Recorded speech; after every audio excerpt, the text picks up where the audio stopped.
CBS News business analyst Jill Schlesinger is here with us now on the overtime debate. So, Jill, let's get into this a little bit. How would more overtime affect the U.S. economy as a whole? I think in the short term, Major's right, that, you could see a bunch of employers say, hold on, we're going to limit your hours, and you're going to take a hit to your income as a result. But let's think about this in the long term. Let's not make this too confusing. Let's say I have to pay more for overtime. Then perhaps I might create a new 40-hour-a-week job where I'm paying dollar for dollar, not time and a half. So in many respects, I think in the short term for the economy, yeah, maybe a hit. But in the long term, especially if the economy keeps growing, it encourages employers to add more full-time positions and to limit overtime pay.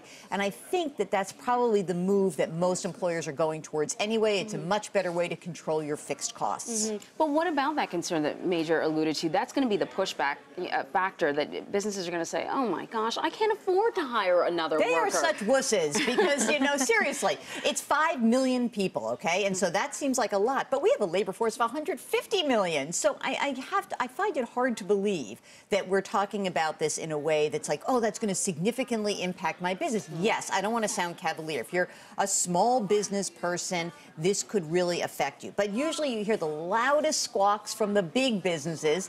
And frankly, I really do believe this will lead more to full-time employment for more Americans, and that's really what we should be focusing on. And frankly, the idea of paying overtime seems to be a little bit a bit of a leftover from the financial crisis. Let's get back to, hey, let's pay people for a 40-hour week. Right. Let's move on. They're going to get their benefits, and that's what a growing economy does. All right.